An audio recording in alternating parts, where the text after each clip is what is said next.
नमस्कार, मैं हूं सत्यपाल और आप देख रहे हैं CWB हिंदी न्यूज। शक संवत 1946 विक्रम संवत 2081 आज भाद्रपद मास के शुक्ल पक्ष की 10वीं तिथि और दिन शुक्रवार है। तदनुसार अंग्रेजी तारीख 13 सितंबर सन 2024।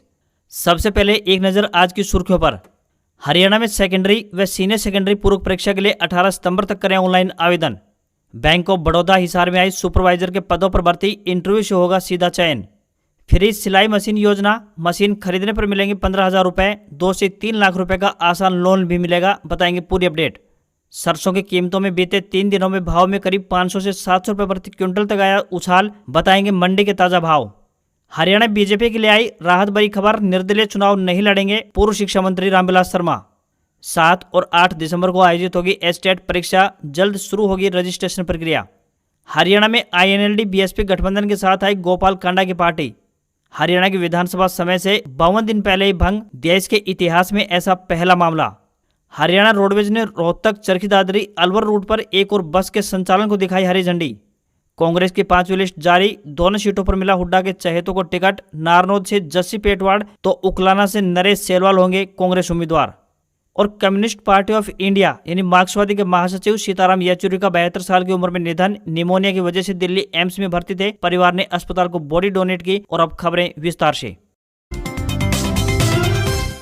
हरियाणा के हिसार स्थित चौधरी चरण सिंह हरियाणा कृषि विश्वविद्यालय के कृषि मौसम विज्ञान विभाग के द्वारा दी गई जानकारी के अनुसार आमतौर पर 17 सितंबर तक हरियाणा में मौसम परिवर्तनशील बना रहेगा। इसी दौरान मानसून टर्फ सामान्य स्थिति से उत्तर की तरफ बने रहने की संभावना बनी हुई है। इस दौरान अरब सागर से नमी वाली हवाएं चलने के भी आसार बने हुए हैं। इस कारण राज्य के ज्यादातर क्षेत्रों में 12 सितंबर से बारिश की गतिविधियों में फिर से बढ़ोतरी देखने को मिल रही है। तो वहीं 14 सितंबर तक प्रदेश के ज्यादातर क्षेत्रों में बीच बीच में हवाएं चलने और गरज चमक के साथ हल्की से मध्यम बरसात की भी संभावना व्यक्त की जा रही है। वहीं कुछ इलाकों में तेज बरसात भी हो सकती है। इससे दिन के तापमान में गिरावट दर्ज की जाएगी। वहीं 15 सितंबर के बाद से बारिश की गतिविधियों में फिर से कमी दर्ज की जाएगी। इसके अलावा तापमान में भी बढ़ोतरी देखने के आसार बने हुए हैं। नौकरी का इंतजार कर रहे युवाओं के लिए बड़ी खबर है। बैंक ऑफ बड़ौदा ने सुपरवाइजर के पदों पर भर्ती के लिए आवेदन मांगे हैं। ये भर्तियां कॉन्ट्रैक्ट आधार पर 3 साल के लिए होने जा रही हैं। बाद में इसे कार्य संतुष्टि के आधार पर आगे बढ़ाया जा सकता है। अगर आप भी इन पदों पर आवेदन भेजने के इच्छुक हैं तो ऑफलाइन माध्यम से अपने आवेदन भेज सकते हैं। महिला हो या पुरुष दोनों वर्गों के उम्मीदवार अप्लाई कर सकते हैं। आवेदन करने की आखिरी तारीख 15 सितंबर 2024 है। इन पदों के लिए उम्मीदवार ग्रेजुएट होने चाहिए तथा साथ ही कंप्यूटर में MS ऑफिस, ईमेल, इंटरनेट का ज्ञान होना भी आवश्यक है। किसी भी वर्ग के उम्मीदवारों को इन पदों के लिए कोई भी आवेदन शुल्क नहीं देना होगा। न्यूनतम आयु 21 वर्ष और अधिकतम आयु 45 वर्ष तय की गई है। इन पदों के लिए आपको ऑफलाइन आवेदन भेजने होंगे। हरियाणा विधानसभा चुनावों को लेकर राजनीतिक सरगर्मियां रफ्तार पकड़ रही हैं। टिकट वितरण के आखिरी दिन बीजेपी और कांग्रेस दोनों ही पार्टियों में भगदड़ और बगावत का सिलसिला जारी रहा। टिकट की उम्मीद लगाए बैठे कुछ नेताओं ने अनदेखी होने पर निर्दलीय प्रत्याशी के तौर पर नामांकन दाखिल कर दिए। हालांकि इन सब के बीच सूबे में सत्तासीन भारतीय जनता पार्टी के लिए एक राहत भरी खबर सामने आई है। बता दें कि महेंद्रगढ़ विधानसभा सीट से टिकट की दावेदारी पेश कर रहे पूर्व प्रदेश अध्यक्ष एवं शिक्षा मंत्री रामविलास शर्मा ने बतौर निर्दलीय प्रत्याशी चुनाव लड़ने से इनकार कर दिया है। हालांकि उन्होंने बीते दिन निर्दलीय प्रत्याशी के तौर पर अपना नामांकन दाखिल कर दिया था, लेकिन अब उन्होंने फैसला लिया है कि वे बीजेपी प्रत्याशी का समर्थन करेंगे। बता दें कि बीजेपी द्वारा तीसरी लिस्ट जारी की गई है, जिसमें महेंद्रगढ़ से रामविलास शर्मा की टिकट काटकर पूर्व जिला अध्यक्ष कंवर सिंह यादव को उम्मीदवार बनाया गया है। ऐसे में टिकट की उम्मीद लगाए बैठे शर्मा को पार्टी ने बड़ा झटका दिया है। बुधवार को वो शक्ति प्रदर्शन कर नामांकन दाखिल कर चुके थे, लेकिन अब उन्होंने एक बार फिर से अपने समर्थकों की बैठक बुलाकर चुनाव न लड़ने का फैसला लेते हुए कहा कि वे पार्टी के फैसले को सिर झुकाकर स्वीकार करते हैं। हरियाणा में विधानसभा चुनावों को लेकर राजनीतिक सरगर्मियां तेज हैं। सूबे में सत्तासीन भारतीय जनता पार्टी यानी बीजेपी और प्रमुख विपक्षी दल कांग्रेस अपनी अपनी जीत का दावा कर रहे हैं। जैसे जैसे मतदान की तारीख नजदीक आती जा रही है तो नेताओं के बीच चल रहे शब्दबाण से सूबे का सियासी पारा भी गरमाने लगा है। वहीं कांग्रेस में मुख्यमंत्री की कुर्सी को लेकर जारी लड़ाई के बीच पूर्व मुख्यमंत्री भूपेंद्र सिंह हुड्डा का बड़ा बयान सामने आया है। गाड़ी सांपला किलोई विधानसभा सीट से नामांकन दाखिल करने के बाद मीडिया से बातचीत करते हुए पूर्व मुख्यमंत्री भूपेंद्र सिंह हुड्डा ने कहा कि इस बार के विधानसभा चुनाव में बेरोजगारी, महंगाई और कानून व्यवस्था बड़े मुद्दे हैं। हरियाणा विकास की पटरी से पूरी तरह से उतर चुका है। वहीं मुख्यमंत्री चेहरे को लेकर किए गए सवाल पर उन्होंने कहा कि कांग्रेस में यह नियम है कि विधायक चुने जाने के बाद पार्टी हाईकमान सीएम के चेहरे पर फैसला करती है। हर वर्ग का कांग्रेस पार्टी को भरपूर समर्थन मिल रहा है। सूबे की जनता बीजेपी के कुशासन से तंग आ चुकी है और पूरी तरह से बदलाव के मूड में नजर आ रही है। किसान, पहलवान हो या फिर कर्मचारी वर्ग, बीजेपी ने शोषण करने के अलावा कुछ भी नहीं किया है। हरियाणा में विधानसभा चुनाव को लेकर राजनीतिक सरगर्मियां तेज हैं। जैसे जैसे मतदान की तारीख नजदीक आ रही है, वैसे वैसे सूबे की राजनीति में नए समीकरण भी बन रहे हैं। बीजेपी द्वारा जारी लिस्ट में सिरसा विधानसभा सीट पर उम्मीदवार घोषित कर दिया गया है, जबकि पहले यहां गोपाल कांडा की हरियाणा लोकहित पार्टी के साथ गठबंधन की चर्चाएं जोरों पर थी। बीजेपी ने गठबंधन की नींव सिरे नहीं चढ़ने पर गोपाल कांडा की हरियाणा लोकहित पार्टी ने ओम प्रकाश चौटाला की इंडियन नेशनल लोकदल पार्टी यानी INLD और उसके सहयोगी बहुजन समाज पार्टी यानी BSP के साथ हाथ मिला लिया है। अब तीनों पार्टी गठबंधन में चुनावी रण में उतरेंगी। INLD प्रमुख अभय सिंह चौटाला ने गोपाल कांडा से मुलाकात कर इस गठबंधन पर मुहर लगाई। इनेलो नेता अभय सिंह चौटाला और HLP प्रमुख गोपाल कांडा के बीच सिरसा की तारा बाबा कुटिया में मुलाकात हुई और दोनों के बीच गठबंधन की नींव रखी गई। इस गठबंधन के तहत गोपाल कांडा सिरसा की विधानसभा सीट से चुनाव लड़ेंगे, जबकि बाकी सीटों पर इनेलो और BSP की मदद करेंगे। INLD, BSP और HLP गठबंधन पर जननायक जनता पार्टी यानी JJP के सुप्रीमो अजय चौटाला ने तंज कसा है। उन्होंने कहा कि गोपाल कांडा की पार्टी NDA का हिस्सा है। जल्द ही अभय चौटाला की इनेलो भी NDA का हिस्सा होगी। हरियाणा में अध्यापक बनने के लिए युवाओं को हरियाणा शिक्षक पात्रता यानी एस्टेट परीक्षा पास करनी होती है। हर साल लाखों युवा इस परीक्षा में हिस्सा लेते हैं। ऐसे में जो भी उम्मीदवार इस परीक्षा के लिए तैयारी कर रहे हैं, उनके लिए एक बड़ी खबर है। हरियाणा विद्यालय शिक्षा बोर्ड द्वारा इस वर्ष हरियाणा अध्यापक पात्रता परीक्षा यानी एस्टेट 2024 का आयोजन 7 व 8 दिसंबर को करवाया जा रहा है। इस बारे में हरियाणा विद्यालय शिक्षा बोर्ड के अध्यक्ष डॉक्टर VP यादव ने शिक्षा बोर्ड में आयोजित एक प्रेस कॉन्फ्रेंस में जानकारी दी है कि सरकार ने एस्टेट परीक्षा के आयोजन की अनुमति प्रदान कर दी है। उन्होंने बताया कि एस्टेट परीक्षा के लिए रजिस्ट्रेशन प्रक्रिया जल्द शुरू होगी। 7 दिसंबर को लेवल 3 की परीक्षा शाम 3 बजे से 5:30 बजे तक आयोजित करवाई जाएगी। तो वहीं अगले दिन यानी 8 दिसंबर को लेवल 2 की परीक्षा सुबह 10 बजे से दोपहर 12 बजे तक व लेवल 1 की परीक्षा उसी दिन साय 3 बजे से 5:30 बजे तक आयोजित करवाई जाएगी। यदि कोई अभ्यर्थी एक लेवल के लिए एक से ज्यादा आवेदन करता है तो उसका आवेदन रद्द कर दिया जाएगा।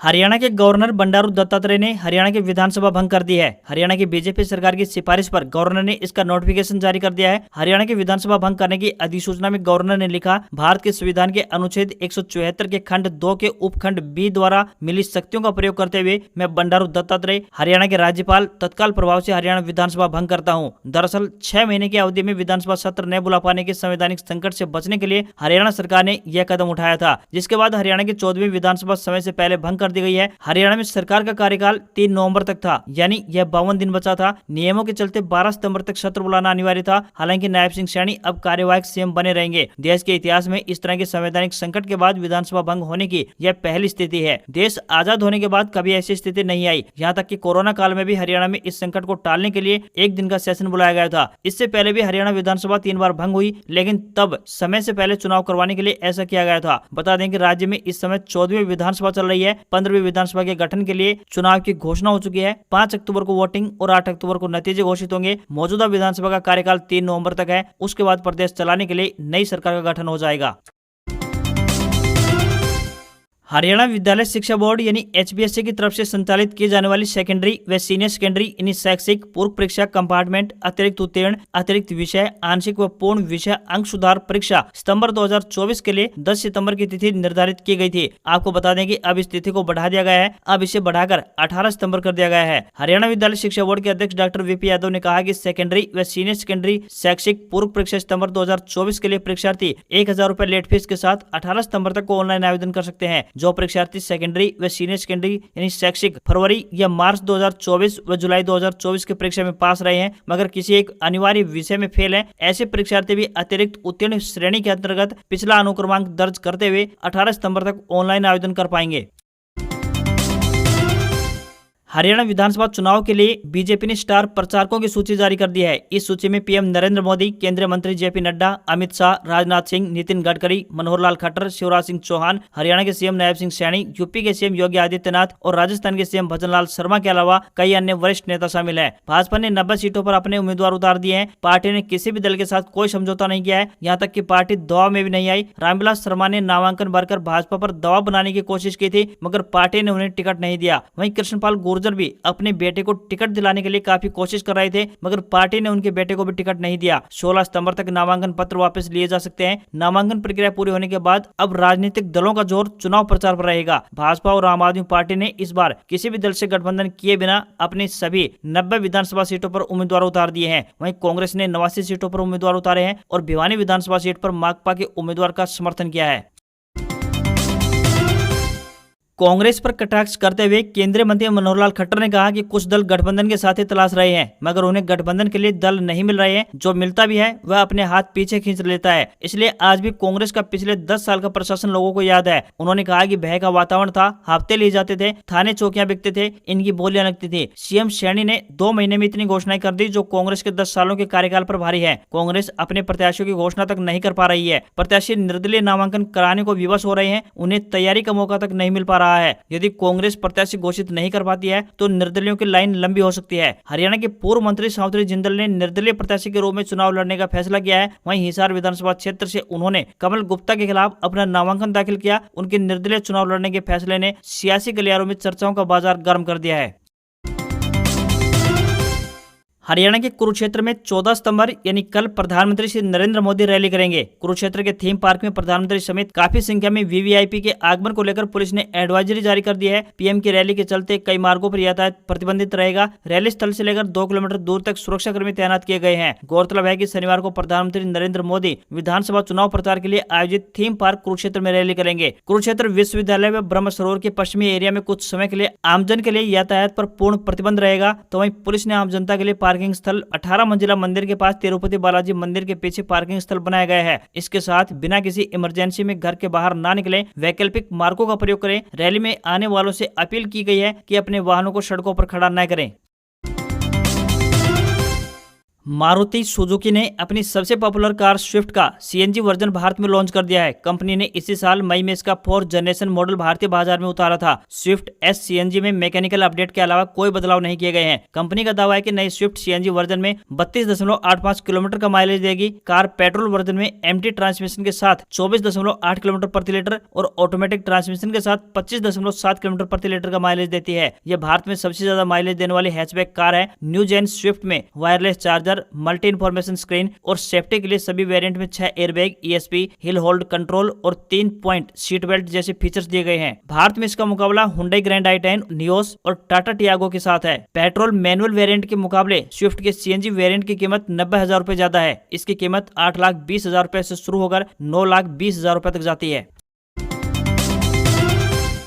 प्रधानमंत्री सिलाई मशीन योजना के तहत महिलाओं को सिलाई मशीन खरीदने के लिए 15,000 रुपए मिल रहे हैं। साथ ही निःशुल्क यानी फ्री प्रशिक्षण प्रमाण पत्र भी दिया जा रहा है और प्रशिक्षण के दौरान सरकार की ओर से प्रतिदिन 500 रुपए भी दिए जा रहे हैं। भारत सरकार देश की महिलाओं को आर्थिक रूप से मजबूत बनाने के लिए कई लाभकारी योजनाएं चला रही है। इन्हीं सभी लाभकारी योजनाओं में से एक है प्रधानमंत्री सिलाई मशीन योजना। सिलाई मशीन योजना प्रधानमंत्री विश्वकर्मा योजना का ही एक हिस्सा है। इस योजना के तहत कपड़ों की सिलाई से जुड़े कारीगरों को नई सिलाई मशीन खरीदने के लिए सरकार की ओर से आर्थिक सहायता प्रदान की जा रही है। योजना का मुख्य उद्देश्य देश की महिलाओं को आत्मनिर्भर बनाने के साथ साथ आर्थिक रूप से सशक्त बनाना भी है। योजना के माध्यम से सिलाई मशीन खरीदने के लिए सरकार की ओर से 15,000 रुपए की आर्थिक सहायता के साथ साथ निःशुल्क यानी फ्री प्रशिक्षण और प्रशिक्षण प्रमाण पत्र प्रदान किया जाता है। प्रशिक्षण पूरा होने के बाद अगर महिलाएं सिलाई से जुड़ा अपना खुद का व्यवसाय शुरू करना चाहती हैं तो इस योजना के तहत वे सरकार से 2 से 3 लाख रुपए का आसान लोन भी ले सकती हैं। पीएम सिलाई मशीन योजना 2024 के लिए जरूरी दस्तावेज यानी डॉक्यूमेंट की बात करें तो आधार कार्ड, आय प्रमाण पत्र, voter ID card, passport size photo, bank खाता और अन्य दस्तावेज होने जरूरी हैं। अप्लाई करने के लिए सबसे पहले आपको प्रधानमंत्री विश्वकर्मा योजना की आधिकारिक वेबसाइट पर जाना होगा। उसमें पूछी गई सभी जानकारी दर्ज करें, साथ ही सभी जरूरी डॉक्यूमेंट अपलोड करने होंगे। इसके बाद फॉर्म का प्रिंट लेकर निर्धारित ऑफिस में जमा करवाना होगा। ये सब काम आप अपने नजदीकी सीएससी सेंटर पर करवा सकते हैं।